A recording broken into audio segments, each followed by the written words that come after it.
जब वहाँ उन तपतशिला पर जल रही उन आत्माओं से कहा कि तुम्हारे अंदर कुछ गुरु भी आए हैं अखां जी, वो खड़े होना जरा। वो खड़े हो गए, सैकड़ों की संख्या में वो नकली गुरु दुनिया में भ्रमित कर रहे थे। आप जी किस इष्ट की पूजा करते थे? परमेश्वर ने पूछा। एक कहता जी मैं हनुमान जी की पूजा करता था। हनुमान जी ने कब कहा अपनी पूजा कराने को? अरे वो तो भगत थे, वो तो स्वयं पूजा करते थे भगवान की। और कोई भगत अपनी पूजा करवाने को नहीं कहेगा, वो कहेगा तो भगवान की पूजा के लिए ही आपको हिदायत दे सकता है।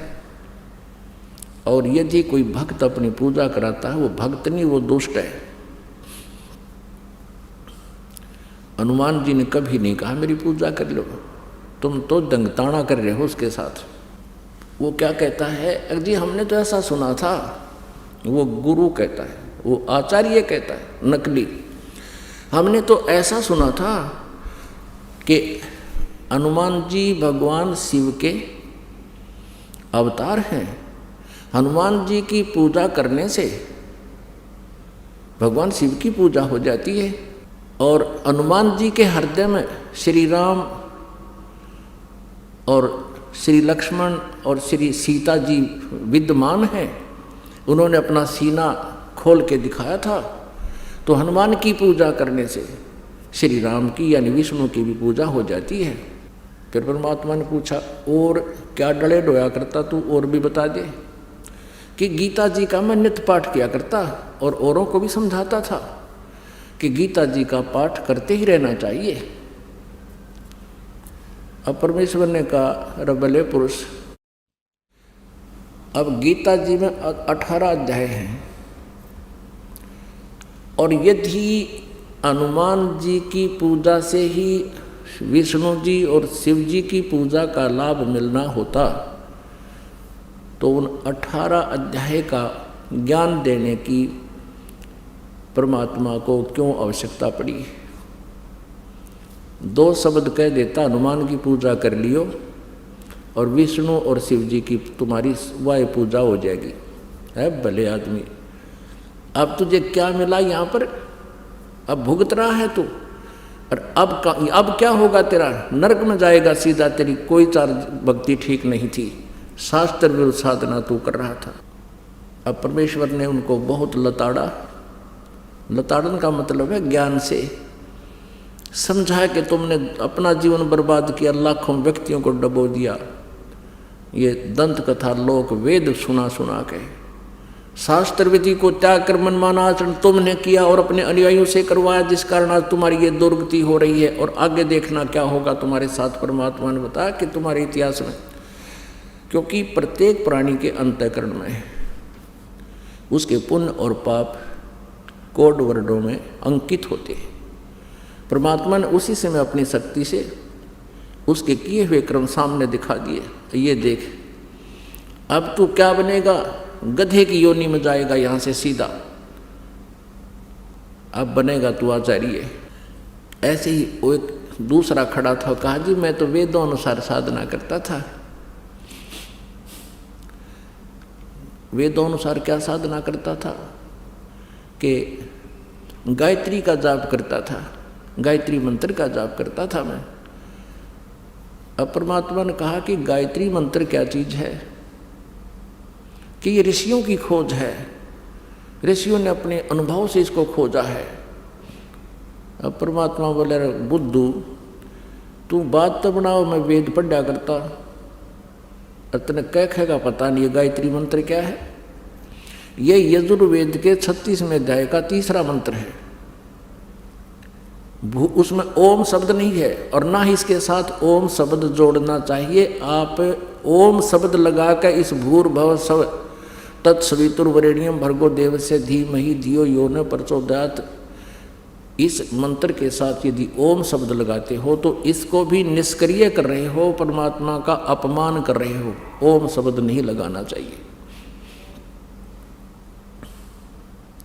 क्योंकि ओम नाम है ब्रह्म का। ओम मंत्र है ब्रह्म का, और ये भूर्भुवः स्वः जो महिमा है ये पूर्ण परमात्मा की, परम अक्षर ब्रह्म की। अब जैसे प्रधानमंत्री जी को आप कोई एप्लीकेशन लिखते हो और शुरू में लिख दे मुख्यमंत्री जी और उसका नाम लिख दे, वो कागज ने पाट देंगे कलर वहाँ पर कि तो मुख्यमंत्री की तरफ है, नीचे भेज दो इसको। तो ओम नाम इस मंत्र यजुर्वेद अध्याय 36 के मंत्र 3 के साथ नहीं लगाना चाहिए। इसको कहते हैं जो खचड़ा ज्ञान, ये लोक वेद, दंत कथा, शास्त्र विधि त्याग कर मनमान आचरण। आपको दिखाते हैं ये यजुर्वेद अध्याय नंबर 36 का 3 मंत्र में कहीं ओम नहीं लगा इसमें। ये देखिएगा यजुर्वेद प्रकाशक हैं सार्वदेशिक आर्य प्रतिनिधि सभा 2/5 महर्षि दान भवन रामलीला मैदान नई दिल्ली से ये छपी है, प्रकाशित है। और इसके अनुवाद करता है महर्षि दानंद सरस्वती, आर्य समाज प्रवर्तक, ये इसके मुद्रक हैं। अब 36वां अध्याय का 3रा श्लोक आपको देखते हैं, ये देखिएगा, ये है 36वां यजुर्वेद भाषा भाष्य, ये है 36 यानी 36वां अध्याय है, इसका यहाँ पर ये 3रा मंत्र है। भूर्भुवः स्वः तत्सवितुर्वरेण्यं भर्गो देवस्य धीमहि धियो यो न प्रचोदयात्। इसमें ओम शब्द नहीं है। भूर्भुवः स्वः तत्सवितुर्वरेण्यं भर्गो देवस्य धीमहि धियो यो न प्रचोदयात्। इस अनाड़ी ने केस, इसका अनुवाद देखो कैसा कर रखा है सिद्धानंद अज्ञानी ने। इसका क्या अनुवाद किया है? हे मनुष्यों, जैसे हम लोग भू माने कर्मकांड की विद्या, भू है उपासना कांड की विद्या और स्वः ज्ञान कांड की विद्या को संग्रह पूर्वक पढ़ के हमारी धारणवर्ती बुद्धियों को प्रेरणा करे उस कामना के योग्य समस्त ऐश्वर्य के देने वाले परमेश्वर के उस इंद्रियों से न ग्रहण करने योग्य प्रोक्ष सब दुखों के नाशक तेज स्वरूप का ध्यान करें। अब पुण्यात्माओं, इसका अर्थ तो कुछ और बनता है, लेकिन ये प्रसंग दूसरा चल रहा है। यही दानंद अज्ञानी महर्षि दानंद अपना अनुभव इसने सत्यार्थ प्रकाश नामक एक पुस्तक में लिखा है।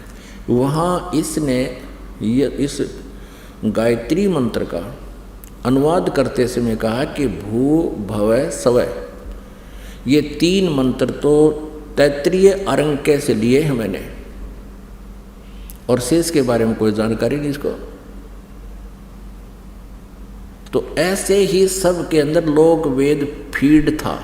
इस गायत्री मंत्र के बारे में ये खासकर आर्य समाज के आचार्यों ने ऐसी भ्रमणा फैला दी थी कि महर्षि दानंद की खोज है ये गायत्री मंत्र, इसने अपनी खोज ढूंढी है सदग्रंथों से कहीं कहीं से, और जब ये गायत्री मंत्र बनाया है। और उसने स्वयं पता नहीं, वो वेदों का विद्वान का हुआ था और उसको ये नहीं पता कि वेद में वो कौन से मंत्र में लिखा, ना वहाँ लिखता कि यजुर्वेद के 36वें का 3रा वो मंत्र है। इसमें ओम मंत्र नहीं है, ओम मंत्र नहीं लगाना इसके साथ।